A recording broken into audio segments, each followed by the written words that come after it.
Hey everyone, how's it going? So you're in Planetcoaster building your park and you think, I know what this park could use, a hill or two, but you just don't know where to start. Well, don't worry, I've got you covered. So firstly, you need to know about the tools that you have. You can raise it, you can lower it, you can flatten it,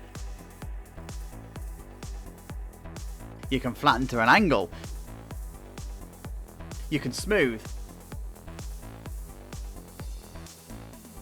and you can also roughen terrain, and that bit is pretty easy to master, but you can also change the size of your brush and the intensity, which alters how extreme your changes are. But first, make sure you've got a vision for how you want your terrain to look. I can't help with that bit, only you know your own parks, but unless you have a vision, your terrain won't work out.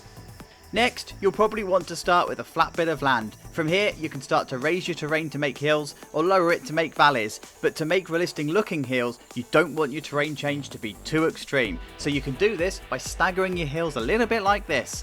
The smooth tool later is going to fix any of those unsightly messes you've made. If you're looking at making bigger hills, then you're going to use the flatten terrain tool to sculpt larger parts of that hill. It's a more efficient way to sculpt larger hills, but remember, the flatten terrain tool is designed to, flatten the terrain, so you should be clicking intermittently like a painter doing brush strokes rather than one long click and hold. And the smoothing tool is going to be your friend here too. Once you're happy with it all, crack it open. It's time to smooth the land. So now you've got your hills, how do you add paths? Well, this is a technique that's been inherited from many Planco creators before me. You take a track ride, anyone, doesn't really matter, and you build past the station.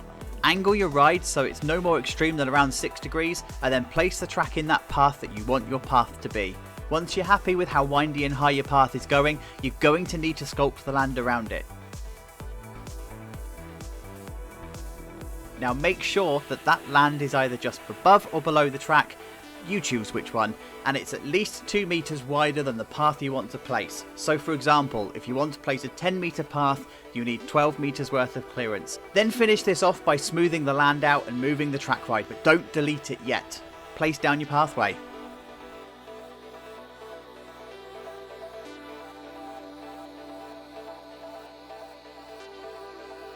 But there is a more lazy way to do this if you prefer. You can stagger some terrain in the direction that you want your path to go, and you hold control on your keyboard to place the separate pieces, but just make sure that your flattened terrain option is on. Then you connect them all up, and this creates a sort of zigzaggy type of hill that you can then usually correct by deleting sections and replacing it. Now this method isn't perfect, but it's far easier than the first one that I've shown you. But this is all okay if you're just wanting to do paths. How about rides and coasters? Well, you lucky things, it's time to look at that too. Just like building hills, I like to start off using completely flat land. Then you place down your ride, and then you use the techniques that I've already shown you in this video to sculpt your terrain around the ride. Now working backwards allows for flexibility with designing a ride that gives you some context of scale, as opposed to trying to fit your ride around inflexible terrain. So, now you've got your hills all sorted, it's time to give them a personality. So the first thing that you want to do is terrain paint. Now, the biome that you're using, the palette of textures you have, and where your park is in the world, that's all determined by you. But regardless, whenever, select your terrain paint and start applying it to your terrain. Now remember to adjust your brush size and your intensity so that you can mix and match your painting. Oh, and if you are going for that realistic look, remember to wear away the terrain where there would be any water runoff, the coaster track covering the sun, the guests wearing unofficial paths, that sort of thing. And the final thing to do is finish it off with some plants and trees. You absolutely can have open space. Remember, your park needs to breathe, but also remember that most of the time these aren't open. So go ahead and sink some trees into the ground, make bushes, add some flowers, add a few fences, custom pathline or whatever. It's your park.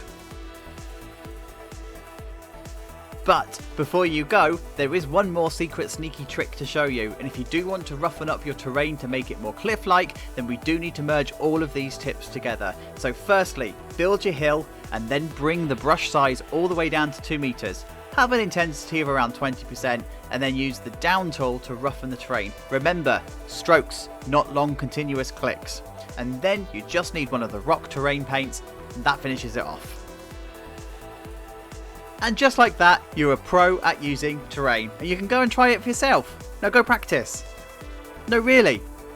No, why are you still here? I said go. Thanks everybody. See you soon.